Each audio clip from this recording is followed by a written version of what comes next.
सपना तरक्की दा वेख्या सी, जिम्मेदारी देश दा भविख सवारण दी सी ਅਤੇ खुद दा भविख भी ਸਕੂਨ ਦੇ ਵਿੱਚ ਲੰਘਦਾ ਹੋਇਆ ਨਜ਼ਰ ਆ ਰਿਹਾ ਸੀ। पर सिस्टम ने कुछ अजिहा खेड किता कि तरक्की ने ही सारे सपने तोड़ दिते ਅਤੇ ਭਵਿੱਖ अचानक दे नाल डगमगाउंदा नजर आउण लगा।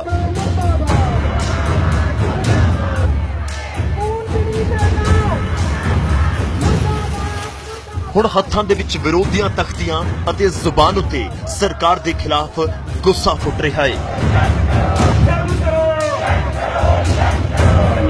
ਇਹਨਾਂ ਦਿਨੀ ਪੰਜਾਬ ਦੇ ਵਿੱਚ ਅਧਿਆਪਕਾਂ ਦਾ ਬਸ ਇਹੋ ਹਾਲ ਹੈ, ਕਿਉਂਕਿ ਕੈਪਟਨ ਸਰਕਾਰ ਨੇ ਤਰੱਕੀ ਦੇ ਬਦਲੇ ਸ਼ਰਤਾਂ ਦਾ ਅਜਿਹਾ ਮੱਕੜ ਜਾਲ ਬੁਣਿਆ ਕਿ ਉਹ ਇਸ ਦੇ ਵਿੱਚ ਫਸ ਕੇ ਰਹਿ ਗਏ। ਸਰਕਾਰ ਦੀ ਹਾਂ ਦੇ ਵਿੱਚ ਹਾਂ ਮਿਲਾਉਂਦੇ ਨੇ ਤਾਂ ਇੱਕ ਝਟਕੇ ਦੇ ਵਿੱਚ ਕਮਾਈ ਦਾ ਅੱਧਾ ਹਿੱਸਾ ਗਵਾ ਬੈਠਦੇ ਅਤੇ ਜੇਕਰ ਨਾ ਕਰਨ ਦੀ ਜ਼ਰੂਰਤ ਕਰਦੇ ਤਾਂ ਫਿਰ ਹੱਥਾਂ ਦੇ ਵਿੱਚੋਂ ਉਹ ਸੁਨਹਿਰਾ ਮੌਕਾ ਗਵਾ ਬੈਠਦੇ ਜਿਸ ਦੇ ਲਈ ਸਾਲਾਂ ਤੋਂ ਸੁਪਨੇ ਸੰਜੋ ਕੇ ਬੈਠੇ ਸੀ। ਇਸ ਲਈ ਆਖਰ ਦੇ ਵਿੱਚ ਅਧਿਆਪਕਾਂ ਨੇ ਵਿਚਾਲੇ ਦਾ ਰਾਹ ਕੱਢਿਆ ਕਿ ਨਾ ਹੋਵੇਗੀ ਅਤੇ ਨਾ ਹੀ ਹਾਂ, ਬਸ ਆਪਣੇ ਹੱਕਾਂ ਦੇ ਲਈ ਸੰਘਰਸ਼ ਹੋਵੇਗਾ।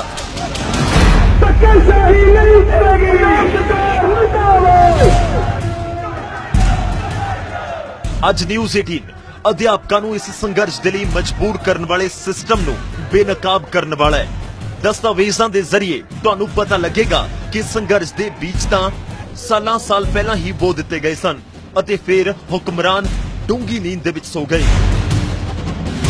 ਹੁਣ ਜਦੋਂ ਜਾਗੇ ਤਾਂ ਹਾਲਾਤ ਇੱਥੋਂ ਤੱਕ ਪਹੁੰਚ ਗਏ ਕਿ ਆਪਣੀ ਕਾਰਗੁਜ਼ਾਰੀਆਂ ਉੱਤੇ ਪਰਦਾ ਪਾਉਣ ਦੇ ਲਈ ਅਧਿਆਪਕਾਂ ਨੂੰ ਸ਼ਰਤਾਂ ਦੇ ਫੇਰ ਦੇ ਵਿੱਚ ਉਲਝਾਇਆ ਜਾ ਰਿਹਾ ਹੈ।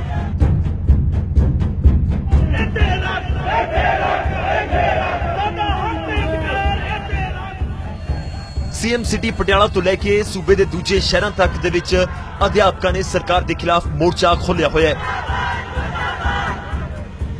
सर्व शिक्षा अभियान यानी SSA अते राष्ट्रीय माध्यमिक शिक्षा अभियान यानी रमसा के तहत आने वाले इन्हां अध्यापकों की नाराजगी सरकार के वल्लों रेगुलर करने के लिए तैयार किए गए फार्मूले उत्ते है, जिस दे तहत पक्की नौकरी के बदले घट तनख्वाह का बेतुका पैमाना तैयार किया गया। हुण असल गफलत जानने तो पहला सरकार दियां शर्तां नूं समझो। लंबे समय तो पक्की नौकरी की मांग कर रहे रमसा ते SSA टीचर्स नूं सरकार इस वक्त औसत 42,000 रुपए महीने की तनख्वाह दे रही है ਅਤੇ ਕੰਮ ਕਰਦੇ ਕਰਦੇ ਕਿਸੇ ਨੂੰ 5 ਕਿਸੇ ਨੂੰ 7 ਤਾਂ ਕਿਸੇ ਨੂੰ 10 ਸਾਲ ਪੂਰੇ ਹੋ ਚੁੱਕੇ ਨੇ। ਬਸ ਨੌਕਰੀ ਕੱਚੀ ਹੈ। ਇਸੇ ਨੂੰ ਪੱਕਾ ਕਰਨ ਦੇ ਲਈ ਜਦੋਂ ਅਧਿਆਪਕ ਸਰਕਾਰ ਤੱਕ ਪਹੁੰਚੇ ਤਾਂ ਫਿਰ ਇਹ ਸ਼ਰਤ ਸਾਹਮਣੇ ਆਈ, ਨੌਕਰੀ ਤਾਂ ਪੱਕੀ ਹੋ ਜਾਵੇਗੀ पर अध्यापकों को 15,300 रुपए महीने की तनख्वाह मिलेगी ਅਤੇ 3 साल तक प्रोबेशन पीरियड उत्ते उन्हां दा कामकाज देखा जाएगा। यानी नौकरी तो पक्की होगी पर एक वड्डी कीमत चुका के। जदों कि दूजा बदल ये कि इस तरह ही 42,000 रुपए तनख्वाह लेंदे रहो ਅਤੇ पक्के होने की ख्वाहिश दिलों दिमाग तो कट दवो। सरकारी खजाने का हवाला देंदे हुए सरकार बार-बार दोहरा रही है कि तनख्वाह तो वैसे 10,300 बनती सी पर गलबात तो बाद 15,300 ते समझौता होया है।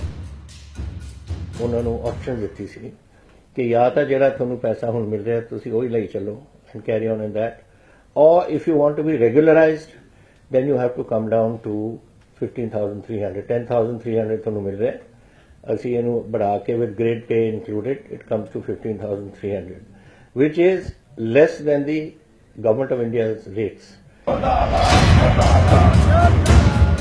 जो अध्यापक पहला तो ही कई साल स्कूलों दे विच पढ़ाउंदे होए लंघा चुके ने, हुण सरकार आखिर क्यों उन्हां नूं पक्का करन दे लई प्रोबेशन पीरियड दे विच पाउण दी गल कर रही है कि सरकार इन्हां सिक्खिकां नूं इन्ने सालां दी सर्विस दे विच नहीं परख सकी या फिर माजरा कुछ हो रही है।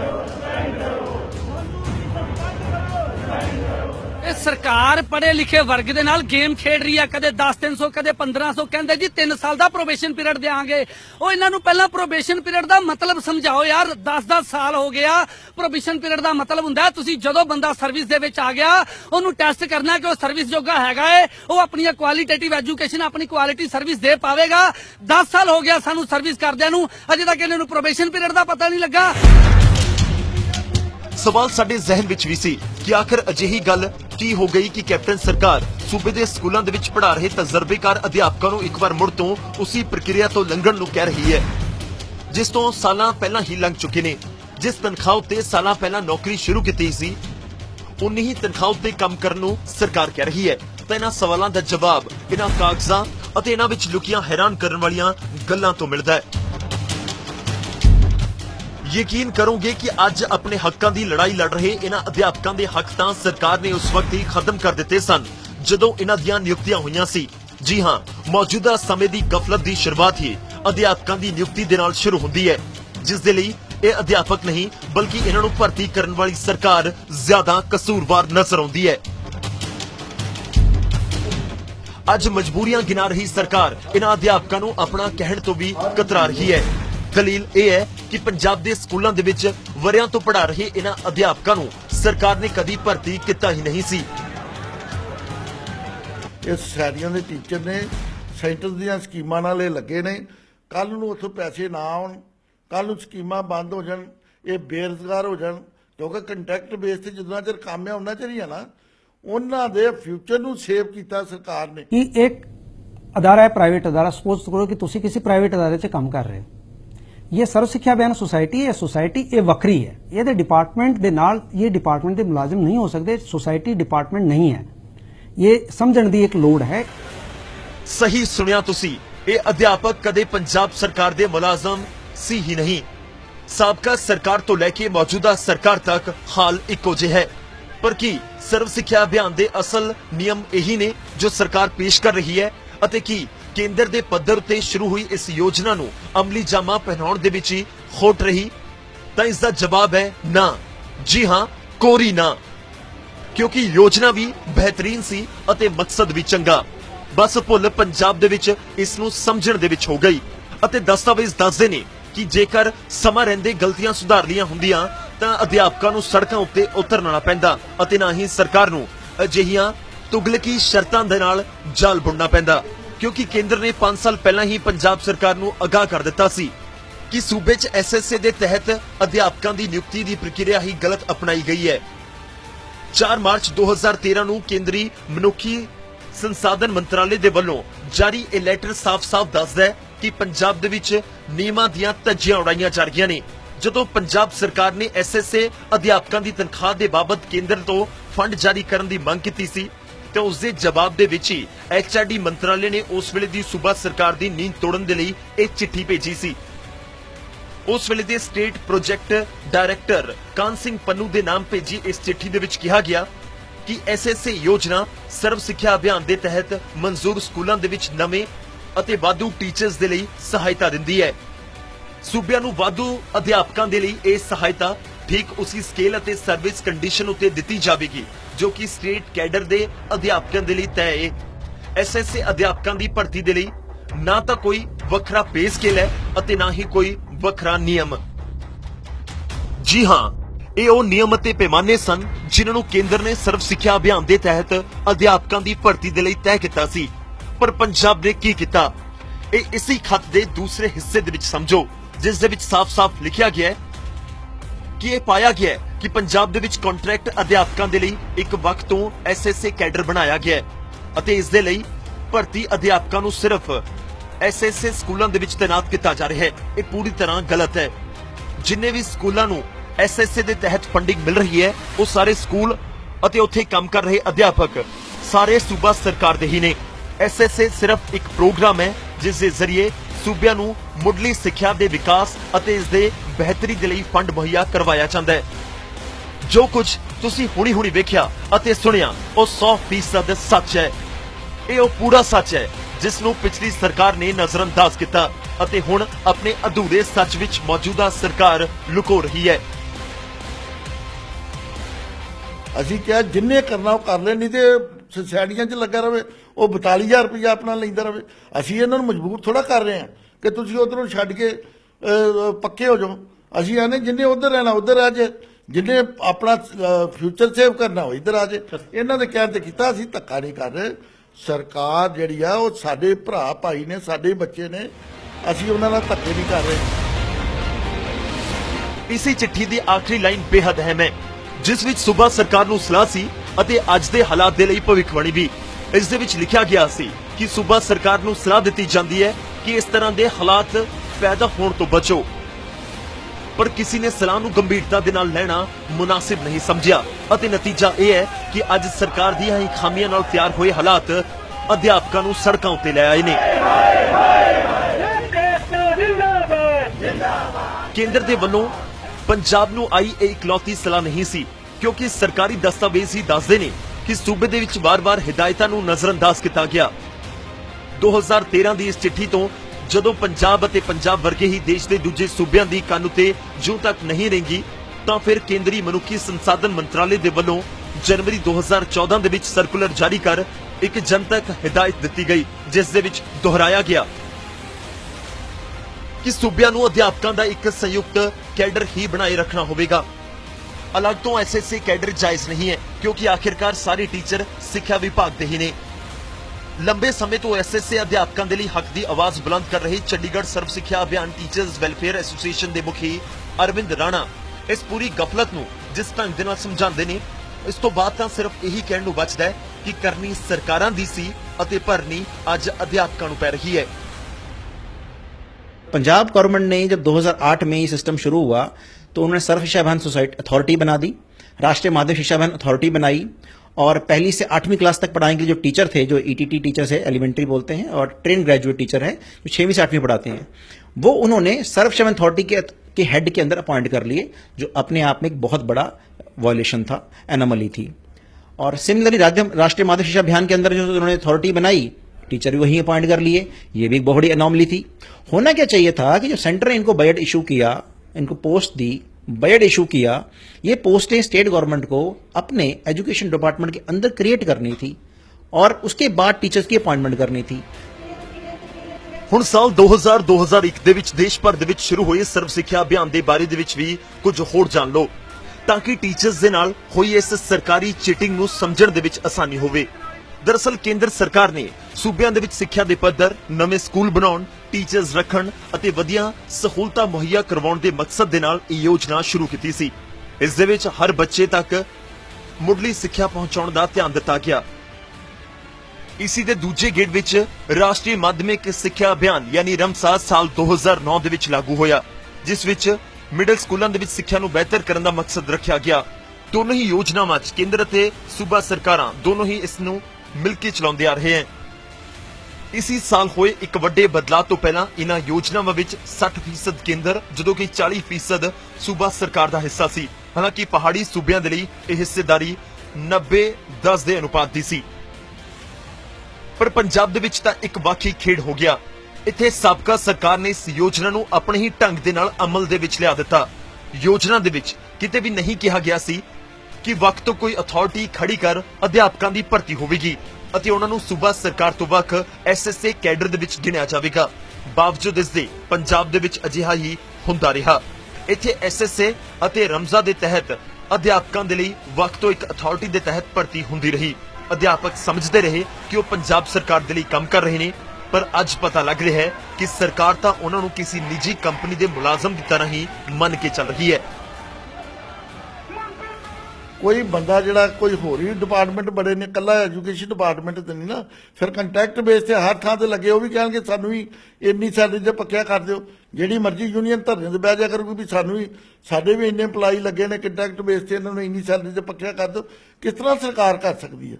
उन्होंने ये कहा अगर स्टेट सेंटर की सीलिंग के बाद अगर सैलरी में, तनख्वाह में कुछ स्टेट के पास पैसा कम पड़ रहा है तो 14th फाइनेंस कमीशन के अंदर जो स्टेट गवर्नमेंट को एक्स्ट्रा टैक्स में शेयर दिया है उसके अंदर वो खर्चा पूरे करें। तो सेंटर ये कह रहा है हमने तो इनफ पैसे दिए इनको, तो स्टेट गवर्नमेंट ही है जो ये चालाकी कर रहा है और पैसे बचाने की कोशिश कर रहा है। ਇਸ ਪੂਰੀ ਗਫਲਤ ਤੋਂ ਹੁਣ ਤੱਕ ਜੋ ਸਮਝ ਦੇ ਵਿੱਚ ਆਇਆ ਉਹ ਇਹ ਕਿ ਜੋ 8886 ਐਸਐਸਏ ਟੀਚਰਸ ਅੱਜ ਆਪਣੇ ਹੱਕਾਂ ਦੇ ਲਈ ਸੰਘਰਸ਼ ਕਰ ਰਹੇ ਨੇ, ਉਹ ਸ਼ੁਰੂਆਤ ਤੋਂ ਹੀ ਪੰਜਾਬ ਸਰਕਾਰ ਦੇ ਮੁਲਾਜ਼ਮ ਹੋਣੇ ਚਾਹੀਦੇ ਸਨ ਅਤੇ ਸ਼ੁਰੂਆਤ ਤੋਂ ਹੀ ਉਹਨਾਂ ਨੂੰ ਹਰ ਉਹ ਸਹੂਲਤ ਮਿਲਣੀ ਚਾਹੀਦੀ ਸੀ ਜੋ ਕਿ ਉਹਨਾਂ ਅਧਿਆਪਕਾਂ ਨੂੰ ਮਿਲਦੀ ਹੈ, ਜੋ ਸੂਬਾ ਸਰਕਾਰ ਨਿਯਮਾਂ ਦੇ ਮੁਤਾਬਕ ਆਪਣਾ ਕਹਿੰਦੀ ਹੈ। ਆਰਟੀਈ ਐਕਟ 2009 ਦੇ ਸੈਕਸ਼ਨ 23(3) ਅਤੇ 18(1) ਦੇ ਵਿੱਚ ਵੀ ਲਿਖਿਆ ਗਿਆ ਹੈ ਕਿ ਪ੍ਰੋਫੈਸ਼ਨਲ ਅਤੇ ਪਰਮਾਨੈਂਟ ਕੈਡਰ ਹੀ ਸਕੂਲਾਂ ਦੇ ਵਿੱਚ ਰੱਖੇ ਜਾਣ। ਨਾਲ ਹੀ ਇਹਨਾਂ ਅਧਿਆਪਕਾਂ ਨੂੰ ਮੈਡੀਕਲ ਸਹੂਲਤ, ਪੈਨਸ਼ਨ, ਗ੍ਰੈਚੁਇਟੀ ਪ੍ਰੋਵੀਡੈਂਟ ਫੰਡ ਅਤੇ ਟੀਚਰਸ ਨੂੰ ਮਿਲਣ ਵਾਲੀਆਂ ਹੋਰ ਸਹੂਲਤਾਂ ਦੇਣ ਦੇ ਵੀ ਹੁਕਮ ਨੇ। ਪਰ ਇੱਥੇ ਤਾਂ ਹਰ ਕਾਨੂੰਨ ਦਾ ਮਜ਼ਾਕ ਉਡਾ ਕੇ ਰੱਖ ਦਿੱਤਾ ਗਿਆ। ये टीचर 10 साल से लगे हुए हैं और पंजाब का जो RTE रूल्स है, राइट टू एजुकेशन एक्ट के जो रूल्स हैं, जो पंजाब सरकार ने 2011 में बनाए थे, वहां भी उन्होंने ये लिखा हुआ है कि जो टीचर की क्वालिफिकेशन है वो एज पर नॉर्म्स होनी चाहिए, जो बिल्कुल है एसएसए रमसा टीचर्स की। और उसमें यह भी लिखा हुआ है कि जो सैलरी अलाउंस सर्विस कंडीशन है वो भी सेम होने चाहिए। और हम ये इनको मद्देनजर रख के हम स्टेट में एक प्रोफेशनल कैडर बनाएंगे। जो प्रोफेशनल कैडर बन चुका है उसको आप discriminatory salary allowance service condition में कैसे रख सकते हो? ਸਿਸਟਮ ਦੀ ਚੀਟਿੰਗ ਦੇ ਸਤਾਏ ਅਧਿਆਪਕ ਅੱਜ ਕਦੇ ਭੁੱਖ ਹੜਤਾਲ ਕਰਦੇ ਨੇ, ਕਦੇ ਆਪਣੇ ਖੂਨ ਨਾਲ ਆਪਣਾ ਦਰਦ ਬਿਆਨ ਕਰਦੇ ਨੇ, ਕਦੇ ਸਰਕਾਰ ਨੂੰ ਰਾਵਣ ਦੱਸ ਕੇ ਆਪਣਾ ਗੁੱਸਾ ਜ਼ਾਹਰ ਕਰਦੇ ਨੇ, ਤਾਂ ਕਦੇ ਪਰਿਵਾਰਾਂ ਦੇ ਨਾਲ ਹੀ ਸੜਕਾਂ ਉੱਤੇ ਉਤਰ ਕੇ ਰਹਿਮ ਦੀ ਭੀਖ ਮੰਗ ਰਹੇ ਨੇ।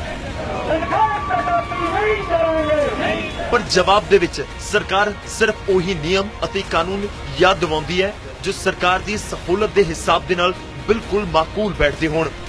ਉਹਨਾਂ ਕਾਨੂੰਨ ਅਤੇ ਨਿਯਮਾਂ ਦੀ ਤਾਂ ਗੱਲ ਵੀ ਨਹੀਂ ਹੁੰਦੀ ਜਿਨ੍ਹਾਂ ਦੀਆਂ ਧੱਜੀਆਂ ਸਾਲਾਂ ਤੋਂ ਉਡਾਈਆਂ ਜਾ ਰਹੀਆਂ ਨੇ।